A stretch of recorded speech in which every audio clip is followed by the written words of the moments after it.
Hello SPS, welcome to our channel TR solution academy. আজকে আমরা SSC group C এবং D এর 31 number set আমরা সলভ করব, ঠিক আছে? একটুখানি ঠান্ডা লাগার কারণে আমার আওয়াজটা হয়তো অতটা জোরে বেরোচ্ছে না। তো কারোর যদি কোথাও বুঝতে প্রবলেম হয় সেটা কমেন্টে করবে। যদি সাউন্ড রিলেটেড কোনো কোয়ারি হয় সেটাও কমেন্টে আর কি জানাবে, ঠিক আছে? চলো, ফার্স্ট কোশ্চেন দেখো কি বলেছে। একটি উপহার বাক্সে 10টি চুড়ি আছে। প্রথম 4টি চুড়ির গড় ওজন 30 গ্রাম, বাকি 6টি চুড়ির গড় ওজন 31 গ্রাম। সবকটি চুড়ির মোট গড় ওজন নির্ণয় করো। সোজা কোশ্চেন, কোনো কঠিন না। 4টে চুড়ির গড় ওজন 30 গ্রাম বলেছে, তাহলে 4টে চুড়ির মোট মোট ওজন কত? 3 4 12, 120 গ্রাম। 6টা চুড়ির গড় ওজন 31 গ্রাম বলেছে, তাহলে 6টা চুড়ির মোট ওজন 3 6 18, 6 1 6, এত। টোটাল যদি আমি 4 আর 6 10টা চুরির যদি মোট ওজন বের করি কত? 6 8 আর 2 10, 306। 10টা চুরির ওজন 306 গ্রাম, তাহলে একটা চুরির ওজন কত? 306 বাই 10, মানে 30.6 গ্রাম। এটা হয়ে গেল গড়, মানে সি অপশনটা কারেক্ট অ্যান্সার। কিন্তু আমরা এইভাবে যেহেতু করি না, এইভাবে আমরা করব না। আমরা করব 4টে চুরির গড় ওজন 30 গ্রাম, 6টা চুরির গড় ওজন 31 গ্রাম। ছোটটাকে আমি গড় ধরে নিই, মানে 31টাকে গড় ধরে নেবো ফার্স্টে। সরি, 31 বললাম কেন, ছোট হচ্ছে 30, 30টাকে গড় ধরে নেবো। এবার 30 থেকে 31 কত বড়? 1 বড়। তাহলে 6টা চুরির গড়ে 1 গ্রাম করে বেশি হয়েছে, তাহলে 6টা চুরির সমষ্টিতে 6 গ্রাম বেশি হবে। এই 6 গ্রাম যে বেশি আছে, এটা যদি সবার মধ্যে ইকুয়ালি ভাগ করে দিই, তাহলে সব কটা চুরির গড় ওজন পেয়ে যাবো। তাহলে প্লাস 6 ভাগ হবে 10-এর মধ্যে, তাহলে হবে 30 প্লাস 0.6, মানে 30.6 হয়ে গেল সি অপশনটা। চলো নেক্সট কোশ্চেন। একজন ব্যক্তি একটি জিনিস 16% ক্ষতিতে বিক্রি করলেন। যদি তিনি এটি 660 টাকা বেশিতে বিক্রি করতেন, তাহলে তার 8% লাভ হতো। 12% লাভ করতে হলে জিনিসটির বিক্রয় মূল্য কত হওয়া উচিত? আচ্ছা, ধরে নিচ্ছি জিনিসটার কস্ট প্রাইস ছিল 100 ইউনিট টাকা, তাহলে ফার্স্টে সেলিং প্রাইস কত হবে? 16% ক্ষতিতে বিক্রি করছে। 116% কত? 16 টাকা। এত টাকা ক্ষতিতে বিক্রি করছে, মানে 4 8, 84 টাকায় বিক্রি করছে, বা 84 ইউনিট টাকায় বিক্রি করছে।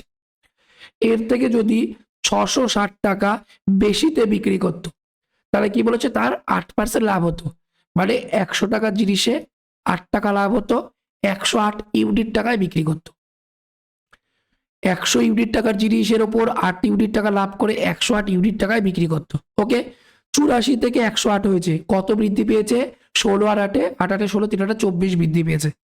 এই 24-এর ভ্যালু 660 টাকা, একের ভ্যালু 660 বাই 24 টাকা হলো। 12% যদি লাভ করতো, 100 ইউনিটের জিনিসের ওপর 12% লাভ, মানে 12 টাকা লাভ হলে 112 টাকায় বিক্রি করবে। 12% লাভ, তার মানে 112 টাকায় বিক্রি করবে। 112 টাকায় বিক্রি করলে বিক্রয় মূল্য কত হবে? একের ভ্যালু এত, তাহলে 112-র ভ্যালু কত? কোথায় করি, এখানটা করি। 660 বাই 24, আবার ইন্টু 112। 4 দিয়ে 4 6 24, 4 দিয়ে 4 2 8, 9 10 11 12 32, 4 8 32, 6 দিয়ে 1 1 0, তাহলে অ্যান্সার 0। 8 11 88, ক্যারি কত? 8, 11 2 22, আর 8 কত? 30, 3080 টাকা। 3080 টাকা মানে কোনটা? ডি অপশনটা কারেক্ট অ্যান্সার, যে বিক্রয় মূল্য 3080 টাকা হবে। ওকে, নেক্সট কোশ্চেন। রাজ এবং সুরজ একত্রে বা একসঙ্গে 2 লিটার ওজনের একটি জলের বোতল কিনেছে। রাজ ওই বোতলের 1/4 অংশ পান করেছে, বাকি অংশ সুরজ পান করেছে। সুরজ কত পরিমাণ জল পান করেছে?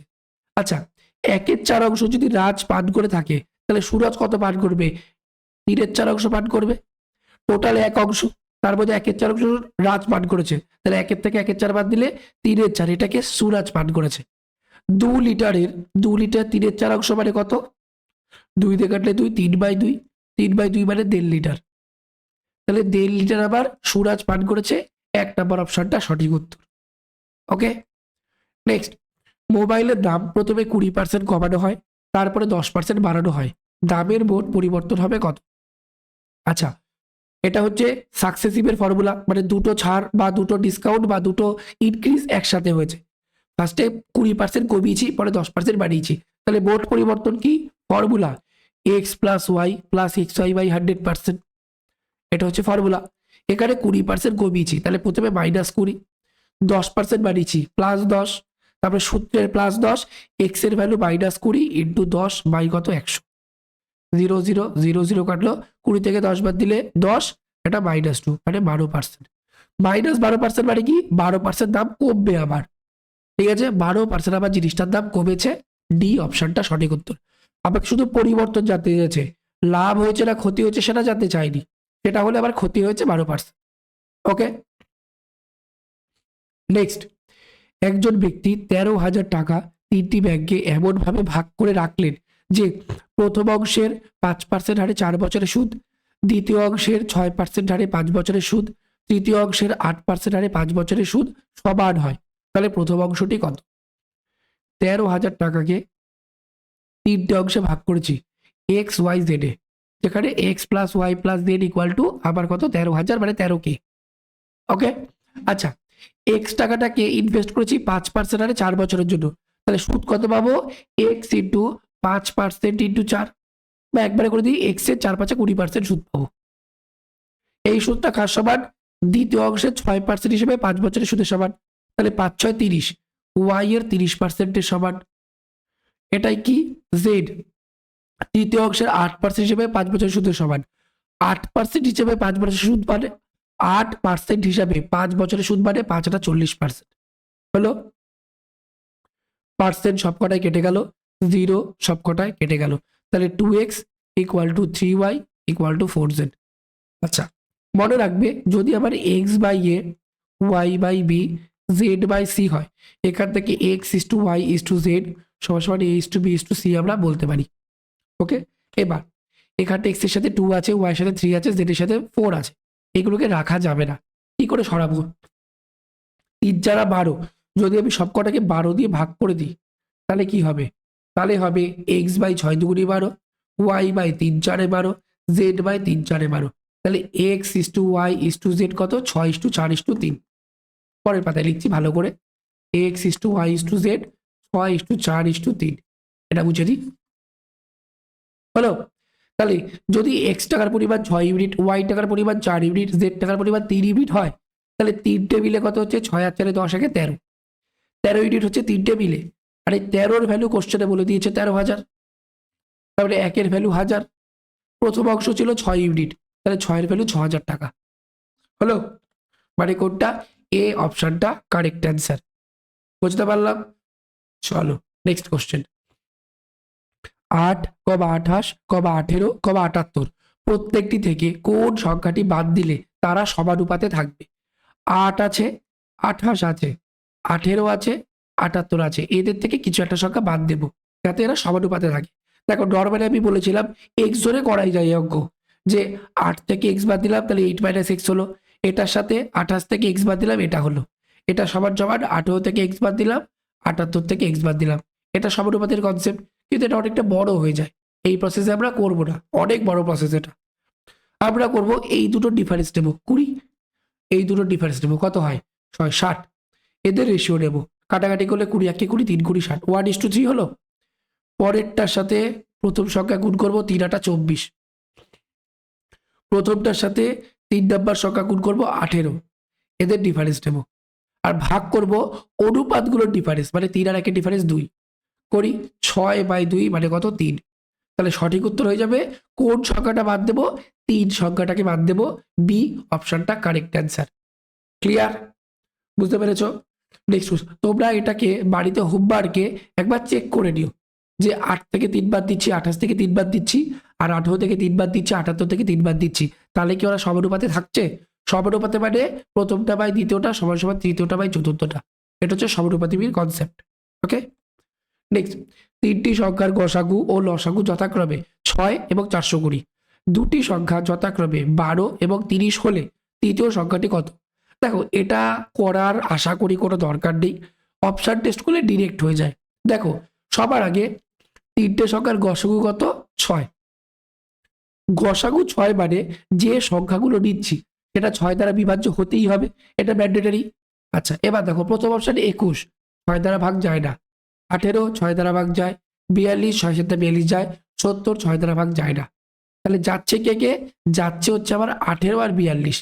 ওকে, এবার আমরা চেক করব 12 30 আছে, 12 30 আর একবার 18 নেবো, আর একবার 12, 30, আর একবার 42 নেবো। এদের লসাগু দেখবো 420 আসে নাকি। করি, 6 দুগুণি 12, 5 6 30, 3 6 18। তাহলে লসাগু 3 5 15, 15 দুগুণি 30, 3 6 18, 180 লসাগু হচ্ছে। তাহলে এটা হবে না, তো এটা হবে না মানে অবশ্যই 42 সঠিক উত্তর হবে। তাও একবার করে দেখি, 6 দুগুণি 12, 5 6 30, 6 7 42। এক সেকেন্ড,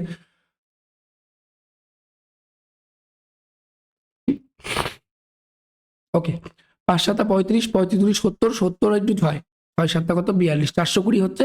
তাহলে আমাদের সি অপশনটা কারেক্ট অ্যান্সার। ওকে, নেক্সট, একটি দ্রব্যের দাম প্রথমে 10% বৃদ্ধি পেয়েছে, পরে আবার 20% বৃদ্ধি পায়।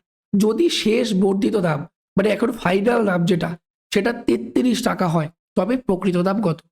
আচ্ছা, প্রকৃত দাম আমি ধরে নিচ্ছি জিনিসটা ছিল 100 ইউনিট টাকা। একটা দ্রব্যের প্রকৃত দাম 100 ইউনিট টাকা, তার উপর 10% বেড়েছে। 110% কত? 10 টাকা। এটা বেড়ে 110 টাকা দাম হয়েছে। পরে 20% বেড়েছে, 110-এর 20% 22 টাকা। 110-এর 10% 11, 20% 22 টাকা। এটা বেড়েছে 22 32, 132 টাকা হয়েছে। এই যে 132 ইউনিট টাকা হয়েছে, এই ইউনিটের ভ্যালু কোশ্চেনে 33 টাকা বলে দিয়েছে। তাহলে একের ভ্যালু কত? 33/132। কাটাকাটি করলে 3 4 12, 1 3 4 12 13, 1/4 হয়ে গেল। আমাকে বলেছে প্রকৃত দাম মানে 100 ইউনিটের ভ্যালু বের করতে বলেছে। এর ভ্যালু কত? 1/4 ইন্টু 100, 4 25 100, তাহলে অ্যান্সার 25 টাকা। জিনিসটার প্রকৃত দাম আবার 25 টাকা। এ অপশনটা কারেক্ট অ্যান্সার। ঠিক আছে, নেক্সট, একজন পুলিশ একটি চোরের পিছু করেছে এবং চোরের থেকে 100 মিটার পেছনে আছে। এখানটা একটা চোর আছে, এর থেকে 100 মিটার পেছনে একটা পুলিশ আছে। এটা পুলিশ, ঠিক আছে। যদি পুলিশ এবং চোরের গতিবেগ 50 মিটার পার সেকেন্ড এবং 40 মিটার পার সেকেন্ড হয়, পুলিশের 50, চোরের 40, তাহলে চোরকে যে সময় ধরা হবে তখন পুলিশ কত দূরত্ব অতিক্রম করবে? আচ্ছা, চোরকে ধরবে কতক্ষণ পরে? দুজনে সেম ডিরেকশনে যাচ্ছে, তাহলে রিলেটিভ স্পিড কি হয়ে যাবে? ডিফারেন্স হয়ে যাবে, মানে 50 আর 40-এর ডিফারেন্স কত? 10 মিটার পার সেকেন্ড। এই রিলেটিভ স্পিডে তাকে কতক্ষণ ট্রাভেল করতে হবে? যতক্ষণ না 100 মিটার আবার ওভারটেক করা হচ্ছে। ওদের মধ্যবর্তী দূরত্ব 100 মিটার। এই দূরত্বটাকে যখন ওভারটেক করে নেবে তখনই চোর পুলিশকে ধরে নেবে, সরি উল্টো বললাম, পুলিশ চোরকে ধরে নেবে। ওকে, এই যে 10 মিটার পার সেকেন্ড, এটা রিলেটিভ স্পিড মানে কি বলতো? এটা মানে যে ওদের মধ্যবর্তী দূরত্ব প্রতি সেকেন্ডে 10 মিটার করে কমছে। কেন কমছে? কারণ এখানটা চোর আছে, এ 40 মিটার গেছে, এখানটা পুলিশ আছে, এ 50 মিটার গেছে। তাহলে এ 40 গেছে, 50 গেছে, তাহলে মধ্যবর্তী দূরত্ব 10 মিটার আবার কমে গেল না? কমে গেল। তাহলে রিলেটিভ স্পিড মানে হচ্ছে 10 মিটার করে আবার প্রতি সেকেন্ডে কমছে। তাহলে 100 মিটার কমতে কত সময় লাগবে? যখন ওদের মধ্যবর্তী দূরত্ব 100 মিটারই কমে যাবে, তখনই তো পুলিশটা চোরকে ধরে নেবে, তাই তো? তাহলে 100 মিটার কমতে কত সময় লাগছে? 100/10 সেকেন্ড, মানে 10 সেকেন্ড সময় লাগছে কাটাকাটি করলে, তাই তো? 10 সেকেন্ড করে দূরত্ব 1 সেকেন্ডে কমবে। তাহলে 100 মিটার দূরত্ব তাহলে কত করে কমবে? 10 সেকেন্ডে কমবে। 10 সেকেন্ডে পুলিশ কতটা গেছে? আমাকে বলেছে চোরকে যে সময় ধরেছে, চোরকে 10 সেকেন্ড পরে ধরেছে, চোরকে ধরার সময় পুলিশ কতটা দূরত্ব গেছে? পুলিশ যাচ্ছে 50 মিটার প্রতি সেকেন্ডে। তাহলে 10 সেকেন্ডে কত যাবে? 50 ইন্টু 10, মানে 500 মিটার।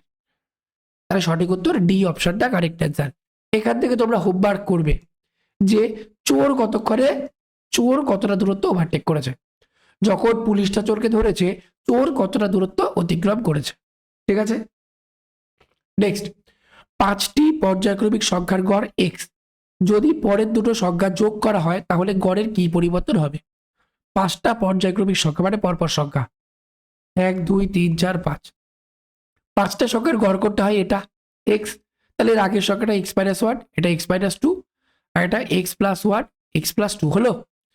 যদি পরের দুটো সংখ্যা নিই মানে এক্স প্লাস 3 আর এক্স প্লাস 4 নিই, তাহলে আবার গড়ে কি পরিবর্তন হবে? এখন কটা সংখ্যা হলো? 1টা 2টো 3টে 4টে 5টা 6টা 7টা। 7টা যদি পরপর সংখ্যা নিই তার গড় কি হয়? 7 + 1/2, মানে 8/2, মানে 4 নাম্বার সংখ্যাটা, 4th নাম্বার সংখ্যাটা গড় হবে, মানে গড় এটা হবে। এক্স এর থেকে এক্স প্লাস 1 গড় হয়েছে, এক্স এর থেকে এক্স প্লাস 1 গড় হয়েছে, মানে গড় 1 বৃদ্ধি পেয়েছে। বৃদ্ধি পেয়েছে মানে এ অপশনটা আবার কারেক্ট অ্যান্সার, যে গড় 1 বেড়েছে 1 বৃদ্ধি পেয়েছে। ঠিক আছে, আচ্ছা, ঠিক আছে, আজকের জন্য এইটুকুনি। ক্লাসটা ভালো লাগলে ক্লাসটাকে একবার লাইক করে দেবে, চ্যানেলে যদি প্রথমবার হয়ে থাকো চ্যানেলটাকে একবার সাবস্ক্রাইব করে দেবে, ঠিক আছে। আরেকটা কথা যেটা বলছি সবার কাছে, এটা খালি মানে বলছি আর কি, যে একটুখানি আজকের ক্লাসটা তোমরা একটু জানাবে যে ক্লাসটা কেমন লাগলো, কারণ আমি খুব ধীরে কথা বলতে পারছি, জোরে কথা বলতেই পারছি না, গলা খুব লেগেছে, আর বোঝাতে আর কি প্রবলেম হচ্ছে একটুখানি। তো কেমন লাগলো এটা একটুখানি জানাবে। যদি মনে হয় যে না তোমাদের বুঝতে প্রবলেম হচ্ছে বা সাউন্ডে কোনো ইস্যু হচ্ছে, তাহলে একদিন আমি ক্লাসটা অফ রাখবো, একটুখানি গলাটা ঠিক হোক, একদিন পরে ক্লাসটা করব। এইটা একটুখানি আমাকে একটু কনফার্ম করে একটুখানি কমেন্টে জানিও যে কেমন লাগছে বুঝতে আর কি, ঠিক আছে। যদি বলো যে না বুঝতে প্রবলেম হচ্ছে, আওয়াজ শুনতে প্রবলেম হচ্ছে, কালকের দিনটা বন্ধ রেখে পরশু দিন থেকে আমি কন্টিনিউ করবো আর কি। আর যদি বলো না ঠিক আছে, তাহলে আমি কালকের দিনটাও কন্টিনিউ করবো। Okay, thank you, keep supporting, keep learning. চলো এন্ড করলাম ক্লাসটা, ঠিক আছে। অবশ্যই কিন্তু ফিডব্যাকটা মনে করে কমেন্টে দিও। চলো বাই।